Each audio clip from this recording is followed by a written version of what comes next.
ಇದು ದಕ್ಷಿಣ ಶಿರಡಿ ಸಾಯಿ ಮಂದಿರ ದತ್ತಪೀಠ ಅಂತೇಳಿ ಇಲ್ಲಿ ದತ್ತಾತ್ರೇಯ ಸ್ವಾಮಿಯವರ ಪೀಠವೂ ಇದೆ. ಅದರ ಮೂಲವಾಗಿ ನಮ್ಮ ಸದ್ಗುರು ಸಾಯಿಬಾಬಾರವರು ಇದ್ದಾರೆ. ನಾವು ಈ ಭಾಗಕ್ಕೆ ದಕ್ಷಿಣ ಭಾಗಕ್ಕೆ ಇದು ಶಿರಡಿ ಆಗಬೇಕು ಅಂತೇಳಿ ಶಿರಡಿಯ ರೂಪದಲ್ಲೇ ಎಲ್ಲವ ಅಲ್ಲಿ ಶಿರಡಿಯಲ್ಲಿರತಕ್ಕಂಥದ್ದು ಗರ್ಭದ ಗುಡಿ ಇರ್ಬೋದು, ಸಮಾಧಿ ಇರ್ಬೋದು ಅಥವಾ ಆಲಯವನ್ನು ನಿರ್ಮಾಣ ಮಾಡಿರುವಂಥದ್ದು. ಇಲ್ಲಿ ತುಂಬಾ ಪಾಸಿಟಿವ್ ಇರುವಂಥದ್ದು. ಇಲ್ಲಿ ಪ್ರತಿದಿನವೂ ಕೂಡ ಓಪನ್ ಇರುತ್ತೆ. ಬೆಳಗ್ಗೆ 8 ಗಂಟೆಯಿಂದ ರಾತ್ರಿ 8 ಗಂಟೆವರೆಗೂ. ಗುರುವಾರ ಭಾನುವಾರ ವಿಶೇಷವಾಗಿರುತ್ತೆ. ಬಾಬರವರು ಆರತಿ ಪ್ರಿಯರು. ಬೆಳಗ್ಗೆ ಮಧ್ಯಾಹ್ನ ರಾತ್ರಿ ಸಂಜೆ ಆರತಿ ಅಂತ ಇರುತ್ತೆ. ಆದರೆ ಅಲ್ಲಿ ಇರುವಂಥ ಅರ್ಚಕರು ಪುರೋಹಿತರು ಮಾತ್ರ ಆರತಿಯನ್ನು ಮಾಡುವಂಥದ್ದು ಅಭ್ಯಾಸ ಇದೆ. ಆದರೆ ನಮ್ಮಲ್ಲಿ ಸ್ವತಃ ಭಕ್ತರೇ ಇಲ್ಲಿ ಬಂದು ಅವರ ಕಷ್ಟ ಕಾರ್ಪಣ್ಯಗಳನ್ನ ಕೋರ್ಕೊಂಡು ಆರತಿಯನ್ನು ಅವ್ರ ಕೈಯಾರ ತುಪ್ಪದ ಆರತಿಯನ್ನು ಮಾಡುವಂಥ ಅವಕಾಶವನ್ನು ಮಾಡಿಕೊಟ್ಟಿದ್ದೀವಿ. ಇಲ್ಲಿ ಬರುವಂಥವರು ಮೊದಲು 11 ರೂಪಾಯಿ ಹರಕೆಯನ್ನು ಕಟ್ತಾರೆ. 11 ರೂಪಾಯಿ ಹರಕೆಯನ್ನು ಕಟ್ಟಿ ನಂತರ ಗುರುಗಳಲ್ಲಿ ತುಪ್ಪದ ಆರತಿಯನ್ನು ಮಾಡ್ತಾರೆ. 9 ವಾರ ಅಥವಾ 11 ವಾರ ಇಲ್ಲಿ ಪ್ರಾರ್ಥನೆ ಮಾಡಿಕೊಂಡು ಬಂದು ಅವರ ಒಂದು ಸೇವೆಯನ್ನು ಸಲ್ಲಿಸುವಂಥದ್ದು. ಆ ತುಪ್ಪದ ಆರತಿ ಮಾಡಿದ ನಂತರ ಒಂದು ವಿಭೂತಿ ಪ್ರಸಾದ, ಒಂದು ಅರ್ಚನೆಯನ್ನು ಮಾಡಿಸಿ ವಿಭೂತಿ ಪ್ರಸಾದವನ್ನು ಮನೆಗೆ ತೊಗೊಂಡು ಹೋಗೋದ್ರಿಂದ ಅವರು ಏನನ್ನು ಸಂಕಲ್ಪ ಮಾಡಿ ಹರಕೆ ಕಟ್ಕೊಂಡಿರ್ತಾರೋ 100ಕ್ಕೆ 100 ಭಾಗ ಆ ಕೆಲಸ ಆಗಿರೋದಿದೆ. ಇವತ್ತು ಸಾವಿರಾರು ಜನ ಹರಕೆ ಕಟ್ಕೋತಾ ಇದ್ದಾರೆ. ಎಲ್ಲೆಲ್ಲ ತುಂಬ ದೂರ ಊರುಗಳಿಂದ ಬಂದು ಹರಕೆ ಕಟ್ಕೊಂಡು 9 ವಾರ 11 ವಾರ ಈ ರೀತಿ ಬಂದು ದೇವರಿಗೆ ಪ್ರಾರ್ಥನೆ ಸಲ್ಲಿಸಿ ಹೋಗ್ತಿದ್ದಾರೆ. ಅವರೆಲ್ಲರಿಗೂ ಕೂಡ ಒಳ್ಳೆಯದು. ಸಾಯಿಬಾಬಾ ಬಗ್ಗೆ ಏನು ಹೇಳ್ತೀರಾ? ಕಷ್ಟದಲ್ಲಿದ್ದೀರಿ? ಏನಿಲ್ಲ, ಚೆನ್ನಾಗೈತೆ, ಆರೋಗ್ಯ ಚೆನ್ನಾಗಿಕ್ಕೈತೆ, ಚೆನ್ನಾಗಿ ದುಡಿಮೆ ವ್ಯಾಪಾರ ಮಾಡ್ತಾಯಿದ್ದೀನಿ, ಕೈ ಎತ್ತುತ್ತಿದೆ, ಬಿಸ್ನೆಸ್ ಮಾಡ್ತಾಯಿದ್ದೀನಿ, ಆಗ್ತಾಯಿದೆ. ಏನು ಸಮಸ್ಯೆ ಇತ್ತು ನಿಮಗೆ ಈ ಮುಂಚೆ? ಏನು ಮಾಡಿ ದುಡಿದಿದ್ದು ನಿಲ್ತಾ ಇರಲಿಲ್ಲ ಕೈಯಲ್ಲೇ, ಅದಕ್ಕೆ ಪರವಾಗಿಲ್ಲ, ಈಗ ಆಗುತ್ತೆ. ಏಳಿಗೆ ಆಗ್ತಿಲ್ಲ ಅಂದರೆ ದೈವಾನುಗ್ರಹ ಇಲ್ಲ ಅಂತ ಒಂದು ವಿಚಾರ. ದೇವರ ಅನುಗ್ರಹಕ್ಕೆ ಬರಬೇಕು. ದೇವರ ಅನುಗ್ರಹ ಇಲ್ಲದೆ ಯಾವುದನ್ನು ಏನಾದರೂ ನಿಮ್ಮಲ್ಲಿ ತೊಂದರೆ ತಾಪತ್ರೆಗಳಿದ್ದರೆ, ಇವಾಗ ಎಷ್ಟೋ ಜನ ಮದುವೆ ಆಗಿಲ್ಲ ಅಥವಾ ಮದುವೆ ಆದಮೇಲೂ ಜಗಳಗಳು, ಸಾಲ ಬಾಧೆಗಳಿದೆ. ಎಷ್ಟೋ ಜನ ಕೆಲಸ ಮಾಡ್ತಿರ್ತಾರೆ, ದುಡಿತಿರ್ತಾರೆ, ಮನೆ ಮಕ್ಕಳೆಲ್ಲ ದುಡಿತಿರ್ತಾರೆ, ಆದರೂ ಜೀವನ ಏಳಿಗೆ ಆಗಿರೋದಿಲ್ಲ. ಅದಕ್ಕೆ ಅನೇಕ ರೀತಿಯಾದಂಥ ತೊಂದರೆ ತಾಪತ್ರೆಗಳಿರುತ್ತೆ. ಅದಕ್ಕೆ ನಮ್ಮ ಹಿರಿಯರು ಕೊಟ್ಟಿರುವಂಥ ಕೈಗನ್ನಡಿ ಜ್ಯೋತಿಷ್ಯ ಶಾಸ್ತ್ರ. ಅದಕ್ಕೆ ಬರಬೇಕು. ಬಂದು ಜ್ಯೋತಿಷ್ಯ ಶಾಸ್ತ್ರವನ್ನು ಕೇಳೋದ್ರ ಮುಖಾಂತರ ಸಮಯ ಸಿಕ್ಕಿದಾಗ ಬಂದು ಅಥವಾ ವರ್ಷಕ್ಕೆ 1 ಸಾರಿನಾದರೂ ಅವರ ಜಾತಕಗಳನ್ನು ಪರಿಶೀಲನೆ ಮಾಡಿಕೊಂಡು ಈ ವರ್ಷ ಜಾತಕ ಹೇಗಿದೆ, ದೇವ್ರ ಪೂಜೆ ಮಾಡೋದ್ರಿಂದ ಏನು ಫಲ ಸಿಗುತ್ತೆ, ಯಾವ ರೀತಿ ಪೂಜೆ ಮಾಡಬೇಕು, ಬರೀ ದೇವರಿಗೆ ಹೋಗಿ ದೀಪ ಹಚ್ಚಿ ಬಂದರೆ ಸಾಕಾ ಅಥವಾ ಪ್ರದಕ್ಷಿಣೆ ಮಾಡಿದ್ರೆ ಸಾಕಾ ಅಥವಾ ಏನಾದರೂ ವಿಶೇಷ ಸೇವೆಗಳನ್ನು ಮಾಡಬೇಕಾ, ಇದೆಲ್ಲವನ್ನು ತಿಳ್ಕೊಂಡು ನಮ್ಮ ಪೂರ್ವಾರ್ಜಿತ ಕರ್ಮ ಫಲಗಳು ಅಂತ ಒಂದಷ್ಟಿರುತ್ತೆ. ಇವತ್ತು ಯಾರೇ ಮನುಷ್ಯರಾಗಿ ನಾವು ಹುಟ್ಟಿದ್ದೀವಿ ಅಂದರೆ ಹಿಂದಿನ ಜನ್ಮದ ಕರ್ಮಗಳನ್ನು ನಾವು ಕ್ಯಾರಿ ಮಾಡಿರ್ತೀವಿ, ಹೊತ್ಕೊಂಡ್ಬಂದಿರ್ತೀವಿ. ಆ ಕರ್ಮಗಳನ್ನು ಕಳ್ಕೊಳ್ಳೋದು ಹೇಗೆ, ಇದೆಲ್ಲವನ್ನು ಕೂಡ ತಿಳ್ಕೊಂಡು ಎಷ್ಟು ನಂಬ್ತೀವೋ ಅಷ್ಟು ನಮಗೆ ಇದು ಮಾಡ್ತಾನೆ, ಒಳ್ಳೇದಂತೂ ಮಾಡ್ತಾನೆ. ನಾವು ವಿಶ್ವಾಸ ಇಡಬೇಕಷ್ಟೇ. ಸಾಯಿಬಾಬಂಗೆ ವಿಶ್ವಾಸ ಇಟ್ಟರೆ ನಮಗೂ ಒಂದು ಯಾವುದರ ಒಂದು ರೀತಿಯಲ್ಲಿ ಕರುಣೆ ತೋರ್ತಾಳೆ ಅನ್ನೋಂತೂ ಆಗ್ತಾಯಿದೆ. ಅದಕ್ಕೆ ಇಷ್ಟು ಜನ. ಶಿರಡಿ ಸಾಯಿ ಮಂದಿರ ದತ್ತಪೀಠ ಅಂತೇಳಿ ಇಲ್ಲಿ ದತ್ತಾತ್ರೇಯ ಸ್ವಾಮಿಯವರ ಪೀಠವೂ ಇದೆ. ಅದರ ಮೂಲವಾಗಿ ನಮ್ಮ ಸದ್ಗುರು ಸಾಯಿಬಾಬಾರವರು ಇದ್ದಾರೆ. ನಾವು ಈ ಭಾಗಕ್ಕೆ ದಕ್ಷಿಣ ಭಾಗಕ್ಕೆ ಇದು ಶಿರಡಿ ಆಗಬೇಕು ಅಂತೇಳಿ ಶಿರಡಿಯ ರೂಪದಲ್ಲೇ ಎಲ್ಲವ ಅಲ್ಲಿ ಶಿರಡಿಯಲ್ಲಿರತಕ್ಕಂಥದ್ದು ಗರ್ಭದ ಗುಡಿ ಇರ್ಬೋದು, ಸಮಾಧಿ ಇರ್ಬೋದು ಅಥವಾ ಆಲಯವನ್ನು ನಿರ್ಮಾಣ ಮಾಡಿರುವಂಥದ್ದು. ಇಲ್ಲಿ ತುಂಬಾ ಪಾಸಿಟಿವ್ ಇರುವಂಥದ್ದು. ಇದನ್ನು ನಾವು ಮಾಡಿದ್ವಿ ಅಥವಾ ನಾವು ಆಯ್ಕೆ ಮಾಡಿದ್ವಿ ಅಲ್ಲ. ಸದ್ಗುರು ಬಾಬಾರವರಲ್ಲಿ ಯಾವತ್ತೂ ಹೇಳ್ತೀನಿ, ಬಾಬಾರವರೇ ಆಯ್ಕೆ ಮಾಡ್ಕೋತಾರೆ. ಭಕ್ತರನ್ನಿರ್ಬೋದು, ಸಮಯ ಇರ್ಬೋದು, ಜಾಗ ಇರ್ಬೋದು, ಭಕ್ತರು ಕೊಡೋ ಪ್ರತಿಯೊಂದು ಹೂವಿಂದ ಹಿಡಿದು ತುಳಸಿಯಿಂದ ಪ್ರಸಾದದಿಂದ ಕೂಡ ಅದು ಬಾಬಾ ಅವ್ರ ಆಜ್ಞೆ ಇದ್ದರೆ ಮಾತ್ರ ಬರುತ್ತೆ, ಇಲ್ಲ ಅಂದರೆ ಬರೋದೇ ಇಲ್ಲ. ಹಾಗಾಗಿ ಇಲ್ಲಿ ಎಲ್ಲವೂ ಕೂಡ ಸದ್ಗುರು ಸಾಯಿಬಾಬಾರವರೇ ಆಯ್ಕೆ ಮಾಡ್ಕೊಂಡಿರುವಂಥದ್ದು. ಹಾಗಾಗಿ ಅಲ್ಲಿ ಬಂದಿರುವಂಥದ್ದು ಸದ್ಗುರು ಸಾಯಿ ಮಂದಿರ. ಯಾವ್ಯಾವತ್ತೆಲ್ಲ ಇರುತ್ತೆ, ಓಪನ್ ಇರುತ್ತೆ? ಇಲ್ಲಿ ಪ್ರತಿದಿನವೂ ಕೂಡ ಓಪನ್ ಇರುತ್ತೆ.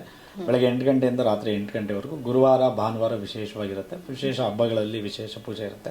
ಸಾವಿರಾರು ಜನ ಇಲ್ಲಿ ಬಂದು ದರ್ಶನ ಮಾಡ್ತಾರೆ, ಹರಕೆ ಕಟ್ತಾರೆ, ವಿಭೂತಿ ಪ್ರಸಾದವನ್ನು ತಗೊಳ್ತಾರೆ, ಆರತಿ ಮಾಡ್ತಾರೆ. ನಮ್ಮಲ್ಲಿ ಇನ್ನೊಂದು ವಿಶೇಷ ಏನಂದರೆ, ನೀವು ಸಾಮಾನ್ಯವಾಗಿ ನೋಡಿರ್ಬೋದು, ಎಲ್ಲ ದೇವಸ್ಥಾನಗಳಲ್ಲಿ ಬಾಬರವರು ಆರತಿ ಪ್ರಿಯರು.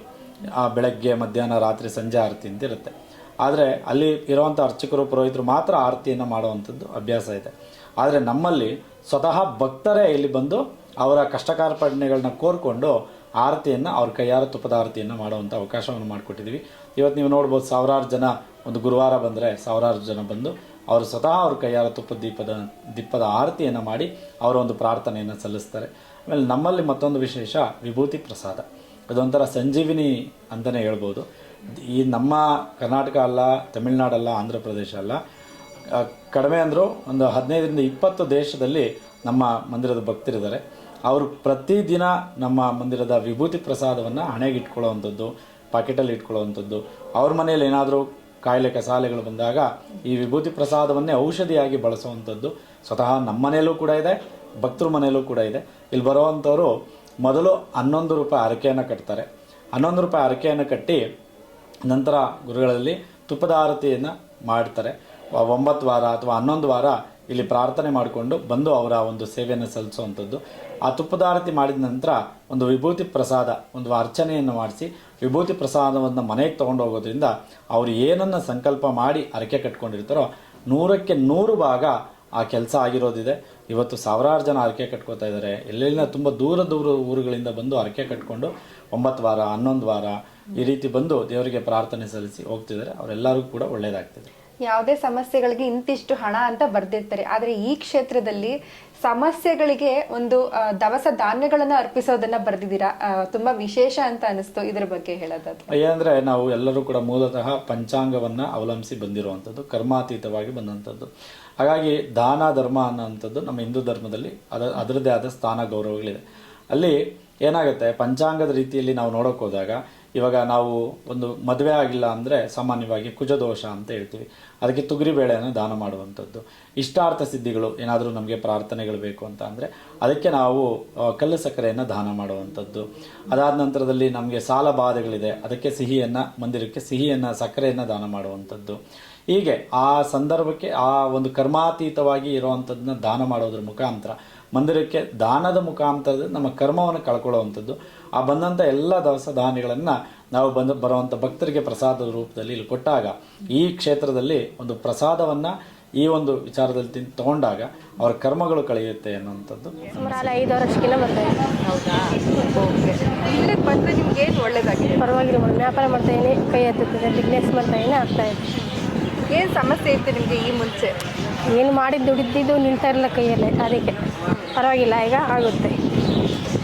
ಇಲ್ಲಿ ಬಂದು ನೀವೇನಾದ್ರು ಹರಕೆ ಏನಾದ್ರು ಮಾಡ್ಕೊಳ್ರ ಈ ಕ್ಷೇತ್ರಕ್ಕೆ ಬಂದು? ಏನಿಲ್ಲ ಮೇಡಮ್, ವಾರ ಮಿಸ್ ಮಾಡ್ದಂಗೆ ಬಂದು ಹೋಗ್ತೀನಿ ಅಷ್ಟೇ. ಏನು ಅರ್ಕೆ ಗಿರ್ಕೆ ಏನೂ ಇಲ್ಲ. ಹೌದಾ? ಹಾಂ, ಸಾಯಿಬಾಬಾ ನಂಬಿದ್ವಿ, ಎಲ್ಲ ಕೊಡ್ತೀವಿ. ಬಿಸ್ಕೆಟ್ ಎಲ್ಲ ಬೇಕಾದ್ರೆ 10 ರೂಪಾಯಿದು ಕೊಟ್ಬಿಟ್ಟು ಪ್ರಸಾದ ಅಂತ ಹೇಳ್ತಾ ಅಂತ ತಿಂದು ಹೋಗ್ತೀವಿ ಅಷ್ಟೇ. ವ್ಯವಸ್ಥೆ ಎಲ್ಲ ಹೇಗಿದೆ ನಿಮಗೆ? ಚೆನ್ನಾಗಿದೆ ಮೇಡಮ್. ಸಾಯಿಬಾಬಾ ಬಗ್ಗೆ ಏನು ಹೇಳ್ತೀರಾ? ಕಷ್ಟದಲ್ಲಿದ್ದೀರಿ?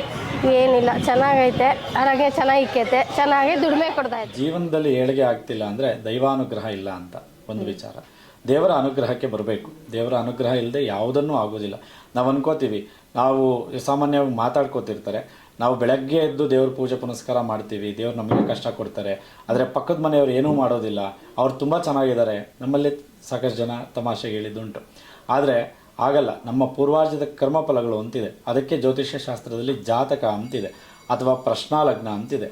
ಆ ರೀತಿಯಾಗಿ ಏನಾದರೂ ನಿಮ್ಮಲ್ಲಿ ತೊಂದರೆ ತಾಪತ್ರೆಗಳಿದ್ದರೆ, ಇವಾಗ ಎಷ್ಟೋ ಜನ ಮದುವೆ ಆಗಿಲ್ಲ, ಅಥವಾ ಮದುವೆ ಆದಮೇಲೂ ಜಗಳಗಳು, ಸಾಲ ಬಾಧೆಗಳಿದೆ, ಎಷ್ಟೋ ಜನ ಕೆಲಸ ಮಾಡ್ತಿರ್ತಾರೆ, ದುಡಿತಿರ್ತಾರೆ, ಮನೆ ಮಕ್ಕಳೆಲ್ಲ ದುಡಿತಿರ್ತಾರೆ, ಆದರೂ ಜೀವನ ಏಳಿಗೆ ಆಗಿರೋದಿಲ್ಲ. ಅದಕ್ಕೆ ಅನೇಕ ರೀತಿಯಾದಂಥ ತೊಂದರೆ ತಾಪತ್ರೆಗಳಿರುತ್ತೆ. ಅದಕ್ಕೆ ನಮ್ಮ ಹಿರಿಯರು ಕೊಟ್ಟಿರುವಂಥ ಕೈಗನ್ನಡಿ ಜ್ಯೋತಿಷ್ಯ ಶಾಸ್ತ್ರ. ಅದಕ್ಕೆ ಬರಬೇಕು, ಬಂದು ಜ್ಯೋತಿಷ್ಯ ಶಾಸ್ತ್ರವನ್ನು ಕೇಳೋದ್ರ ಮುಖಾಂತರ ಸಮಯ ಸಿಕ್ಕಿದಾಗ ಬಂದು, ಅಥವಾ ವರ್ಷಕ್ಕೆ 1 ಸಾರಿನಾದರೂ ಅವರ ಜಾತಕಗಳನ್ನು ಪರಿಶೀಲನೆ ಮಾಡಿಕೊಂಡು ಈ ವರ್ಷ ಜಾತಕ ಹೇಗಿದೆ, ದೇವ್ರ ಪೂಜೆ ಮಾಡೋದ್ರಿಂದ ಏನು ಫಲ ಸಿಗುತ್ತೆ, ಯಾವ ರೀತಿ ಪೂಜೆ ಮಾಡಬೇಕು, ಬರೀ ದೇವರಿಗೆ ಹೋಗಿ ದೀಪ ಹಚ್ಚಿ ಬಂದರೆ ಸಾಕಾ, ಅಥವಾ ಪ್ರದಕ್ಷಿಣೆ ಮಾಡಿದ್ರೆ ಸಾಕಾ, ಅಥವಾ ಏನಾದರೂ ವಿಶೇಷ ಸೇವೆಗಳನ್ನು ಮಾಡಬೇಕಾ, ಇದೆಲ್ಲವನ್ನು ತಿಳ್ಕೊಂಡು ನಮ್ಮ ಪೂರ್ವಾರ್ಜಿತ ಕರ್ಮ ಫಲಗಳು ಅಂತ ಒಂದಷ್ಟಿರುತ್ತೆ. ಇವತ್ತು ಯಾರೇ ಮನುಷ್ಯರಾಗಿ ನಾವು ಹುಟ್ಟಿದ್ದೀವಿ ಅಂದರೆ ಹಿಂದಿನ ಜನ್ಮದ ಕರ್ಮಗಳನ್ನು ನಾವು ಕ್ಯಾರಿ ಮಾಡಿರ್ತೀವಿ, ಹೊತ್ಕೊಂಡ್ಬಂದಿರ್ತೀವಿ. ಆ ಕರ್ಮಗಳನ್ನು ಕಳ್ಕೊಳ್ಳೋದು ಹೇಗೆ, ಇದೆಲ್ಲವನ್ನು ಕೂಡ ತಿಳ್ಕೋಬೇಕು. ಇದೆಲ್ಲ ತಿಳ್ಕೋಬೇಕು ಅಂದರೆ ಫಸ್ಟು ನೀವು ದೇವರ ಒಂದು ನಿಯಮಕ್ಕೆ ಬರಬೇಕು. ದೇವರ ನಿಯಮಕ್ಕೆ ಬರದೆ ನಾನು ತಿಳ್ಕೊಂಡು ಸರಿ ಮಾಡ್ಕೊಳ್ತೀನಿ, ಅಸಾಧ್ಯವಾದಂಥದ್ದು. ಹಾಗಾಗಿ ಮೊದಲು ನೀವು ದೈವ ಭಕ್ತರಾಗಿ ದೇವರು ತೋರಿಸಿದಂಥ ಮಾರ್ಗಕ್ಕೆ ಬನ್ನಿ. ಅದಾದ ನಂತರ ಜ್ಯೋತಿಷ್ಯಕ್ಕೆ ಬನ್ನಿ. ಪೂರ್ವಾರ್ಜಿತ ಕರ್ಮಫಲಗಳು, ಕುಟುಂಬ ದೋಷಗಳು ಇರ್ತವೆ, ಕಳ್ಕೊಂಡು ನಿಮ್ಮ ಜೀವನವನ್ನು ಚೆನ್ನಾಗಿಟ್ಕೊಳ್ಳಿ ಅಂತ ಹೇಳ್ತೀವಿ. ಸರ್, ಸಾಯಿಬಾಬಾ ಮಹಿಮೆ ಬಗ್ಗೆ ಹೇಳೋದಾದ್ರೆ ಸರ್? ಸಾಯಿಬಾಬಾ ಮಹಿಮೆ ಬಗ್ಗೆ ಹೇಳೋದಾದರೆ, ಅಯ್ಯಪ್ಪನ ಎಷ್ಟು ನಂಬ್ತೀವೋ ಅಷ್ಟು ನಮಗೆ ಇದು ಮಾಡ್ತಾನೆ, ಒಳ್ಳೇದಂತೂ ಮಾಡ್ತಾನೆ. ನಾವು ವಿಶ್ವಾಸ ಇಡಬೇಕಷ್ಟೇ. ಸಾಯಿಬಾಬಾ ಬಗ್ಗೆ ವಿಶ್ವಾಸ ಇಟ್ಟರೆ ನಮಗೂ ಒಂದು ಯಾವುದರ ಒಂದು ರೀತಿಯಲ್ಲಿ ಅಯ್ಯಪ್ಪ ಕರುಣೆ ತೋರ್ತಾನೆ ಅಂತ. ನೋಡಿದ್ರೆ ಇಲ್ಲಿ ಒಂದು 10-15 ಜನ ಇಲ್ಲ, ಸಾಕಷ್ಟು ಭಕ್ತಾದಿಗಳು ಬರ್ತಾ ಇದ್ದಾರೆ. ಅವ್ರ ಮಹಿಮೆ ಇರೋದಕ್ಕೆ ಬರ್ತಾ ಇದ್ದಾರೆ. ಹೌದು. ಬೆಳಗ್ಗೆ 6 ಗಂಟೆ 6:30 ಓಪನ್ ಆದರೆ ಸಾಯಂಕಾಲ ಒಂದು 7-8 ಗಂಟೆವರೆಗೂ ಬರ್ತಾ ಇದೆ. ಅನ್ನದಾನ ಮಾಡ್ತಾರಲ್ಲ, ಇವು ಅನ್ನದಾನ ಮಾಡ್ತಾ ಇದ್ದಾರೆ ಇವಾಗ. ನೀವು ಬರೋಕ್ಕಿಂತ ಮುಂಚೆ ಹೇಗಿತ್ತು ಸರ್ ಈ ಕ್ಷೇತ್ರ? ಮೇಡಮ್ ನಾವು ಇದೇ ರೋಡಲ್ಲಿ ಓಡಾಡೋದ್ರಿಂದ ಬರೋಕ್ಕಿಂತ ಮುಂಚೆ ಏನು ಇರಲಿಲ್ಲ ಇಲ್ಲಿ. ಈ ಒಂದು ಓಪನ್ ಅಂತ ಸುಮ್ಮನೆ ಗುಡಿ ಥರ ಇದು ಮಾಡಿದ್ರು, ಅಲ್ಲಿಂದ ಸ್ಟಾರ್ಟ್ ಆಗಿದ್ದು ಒಂದು ಸಖತ್ ಇಂಪ್ರೂವ್ಮೆಂಟು ಮಾಡಿದ್ದಾರೆ. ಇಂಪ್ರೂವ್ಮೆಂಟ್ ಆಗ್ತಾ ಇದೆ. ಜನಗಳಿಗೆ ಒಳ್ಳೇದಾಗಿಲ್ಲ ಅಂದರೆ ಯಾರೂ ಬರೋಲ್ಲ ಖಂಡಿತ. ಅಲ್ವಾ? ಹಾಗಾಗಿ ಒಳ್ಳೇದಂತೂ ಆಗ್ತಾ ಇದೆ. ಅದಕ್ಕೆ ಇಷ್ಟು ಜನ ಸಾಯಂಕಾಲದವರೆಗೂ ಬರ್ತಾ ಇರೋದು. ಗುರುವಾರ ಭಾನುವಾರ ಹುಣ್ಣಿಮೆ 100% ಜನ ಇರ್ತಾರೆ. ಬಂದಂಥವ್ರಿಗೂ ಒಳ್ಳೇದಾಗ್ತದೆ. ಒಳ್ಳೇದಾಗ್ತದೆ.